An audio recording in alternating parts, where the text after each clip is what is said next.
So today we're looking at saving the polytunnel from the heat wave. So let's have a look and see. Whoa, that's a high temperature.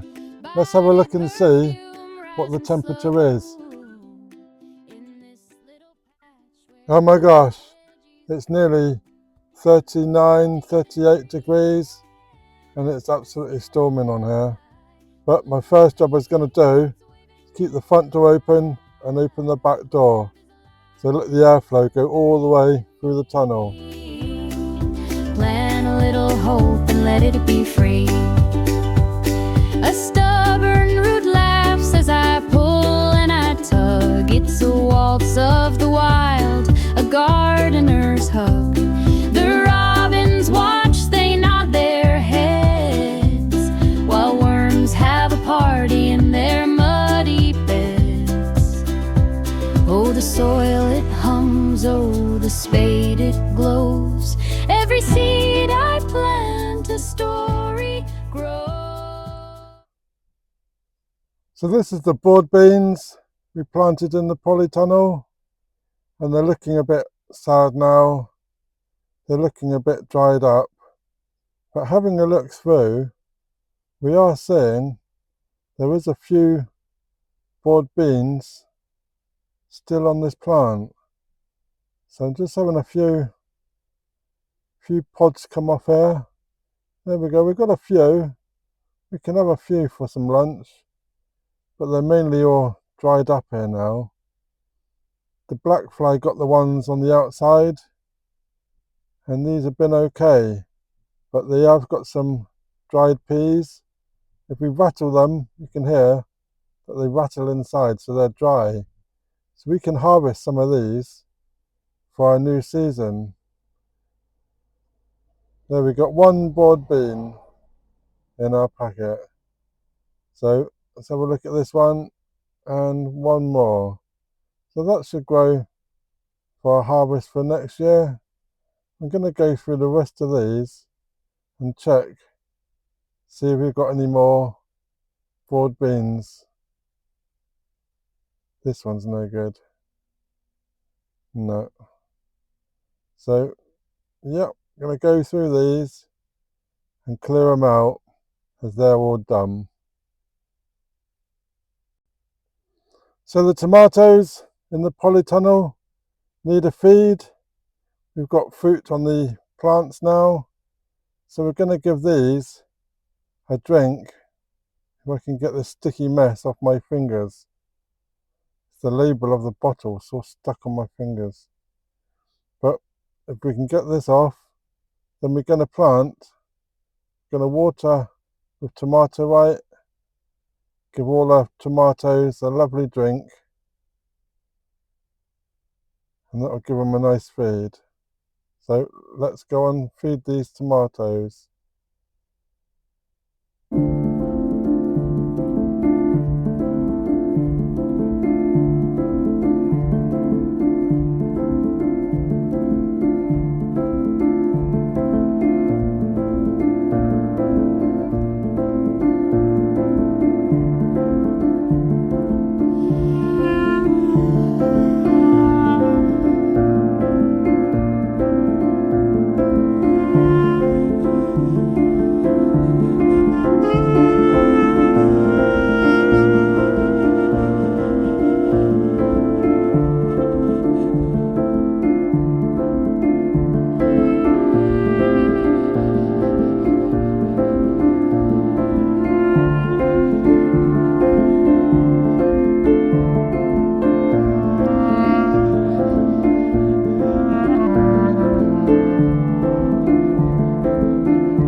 So this baby plum tomato has got 1, 2, 3, 4, 5, 6, 7, 8 tomatoes on one truss. And then it's got another 3 on this bottom truss. This one here is slightly split, and that's due to the water. I had no water in here for at least a week in this hot weather as the irrigation system went, so watering has made the tomato split, but it's still okay, it's still good, and it's still edible, but it does create this split effect on the tomato. But it's still worth a try. Gonna have to try one of these. So this one is the Santa Victoria plum, and I'm gonna have to give it a try. So here we go. Let's have a taste test.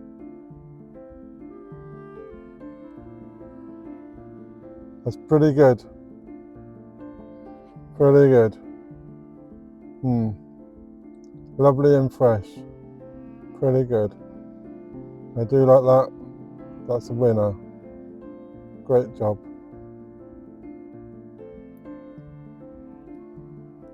So this is my irrigation system, and this was on Amazon. I'll add a link in the description, and it worked really well until I touched it onto this piece of string. The string failed and it fell into the bucket of water, so I've had to buy a second replacement one, and I put it on a stronger bit of string so it's above the water butt, so it draws the water up and then can water all the tomatoes. So that was a bit of a mistake, but they proved pretty good. Going to try and see if the other one will work. I'm going to fill up these water butts now and give it another chance to fill up these water butts to feed the rest of the tomatoes. So that's my next job, and also water butts in the polytunnel. It's also going to keep the temperature down slightly.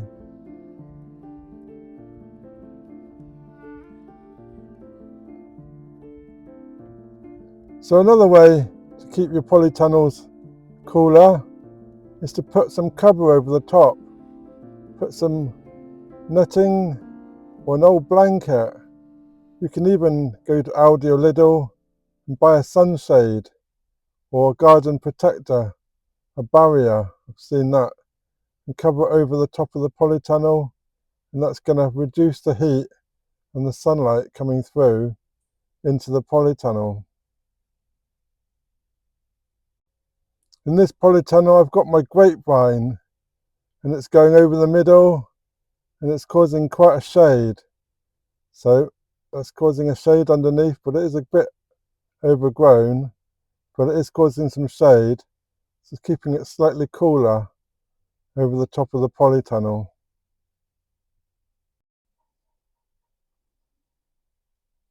One of my jobs to do in this polytunnel today is just removing some of these long spongy bits of the grape. We don't need these unless they're forming the shape of your grape. We don't need these. It's producing more energy onto the leaves. We cut the branches back to 2 or 3 in the winter, so we don't need these, and they're just getting in the way. Me able to walk through the polytunnel. But if we have a look up here, we can see we've got some grapes.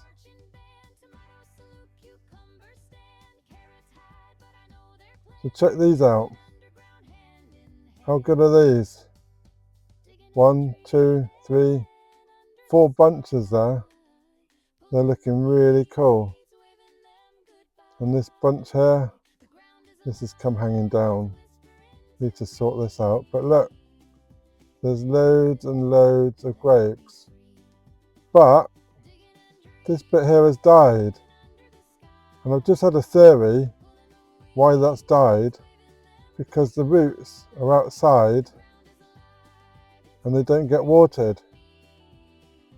So my next job is attaching this hose pipe to the top of the hose pipe going through the polytunnel to the back. This will fill up my water butts, and it's also giving me a cool shower at the same time. Oh dear, what a nice cool shower. But it's filling up those water butts. So this is my irrigation system. I've got a hose pipe at the top. It runs all the way down, all the way down. It's wound around the top bars of the polytunnel. Excuse the mess at the back that needs to be removed, and then we can fill up these water butts without having to walk up and down with the hose pipe.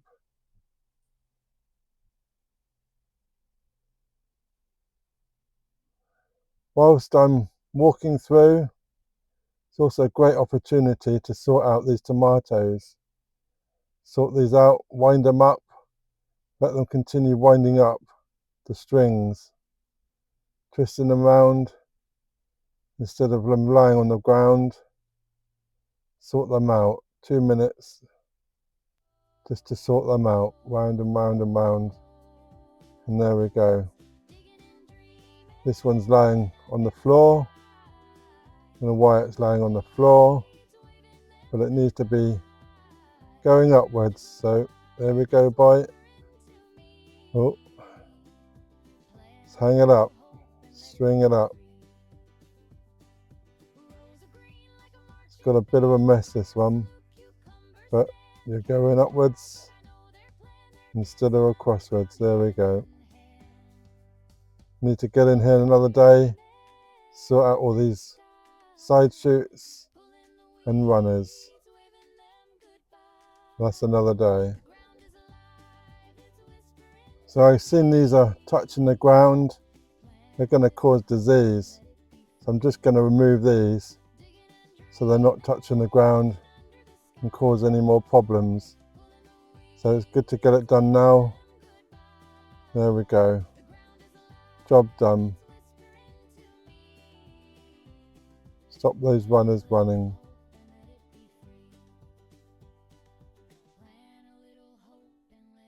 So we have this weed, and it's a good weed, but I can't remember what it's called. But it's great for the bees and the butterflies. A weed is a plant that's in the wrong place, but this is a weed that's in the right place. It's going to bring in any pests, any bugs, and that'd be really good. Let me know in the comments. I really can't remember what it's called. Let me know, and that'd be really great. That'd be wonderful. So tomatoes were looking good. We've still got the water fountain in the polytunnel, and it's looking really, really good in here. So need to tidy up the weeds here. The marigolds across the top are still there, but they need a good water. So it is sure hot in here now, really hot. And I've just why this grape is died, and I realise now that the water, the grapevine, is not been watered. The water comes down into the front of the polytunnel. The roots are outside, but the grape is planted inside. And of course, when the allotment gets watered, the grape's not getting watered. So I need to give that a good soak, and hopefully it will recover. But that's a mistake learned. Need to find out why that is. But that is a bit of a concern, as quite a bit of it has died off. So the water fountain needs a bit more water. Still looking good. And the poppies. So the water butts have all been filled up. I'm going to top up some of these bottles. Got these bottles. These are like a 1.5 litre bottle. And they've got these water dripping systems. Got me wet. And these drippers drip, drip, drip on my tomato plants. So these are small little drippers. They attach onto the bottle, and they're only like a couple of pounds from Timu. and they do a great job. Fill up the bottle and then adjust the adjuster and it will drip, drip, drip. And you can adjust the drip whether you want it to drip a lot or not a lot. And that just sticks in the ground next to your plant. So this one's going next to the tomato plant and it can drip, drip, drip. And we've also got our olla next door. We fill up the olla and the water can seep through the olla and water the other 2 tomato plants. Check out the video on my channel of creating an olla just from a flower pot, cheap and cheerful. So just going to get my water and fill up the olla. There we go. That's going to soak away nicely into the tomato plants. Just giving the tomatoes a bit of a soak and also filling up my water fountain while I'm here. So the water fountain is just a bit of aesthetics. It's nice to listen to the water. If any bugs, butterflies want some water, they can use the water. And now I'm just going to water those paths. Just going to let the water soak into the paths, and that's going to just cool it down, just having the water soak on those paths.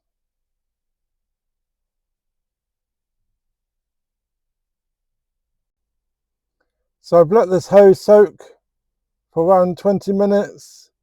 It's soaking in the ground, and then it should keep the temperature down just by the water being on these paths. So we can check the temperature and see what the temperature is doing in this polytunnel. So there we go. A few jobs done in the polytunnel, and the temperature has gone down a bit. It's down to 34, so it has reduced a bit. So got a good job. Job's done in the allotment tunnel, and gonna get out of here. It's too hot now. So thanks for watching. If you're new to the channel, please subscribe, ring that bell, get notifications when I post some more. Cheers for now. So click this link here and YouTube will suggest another gardening video for you to watch. Cheers for now.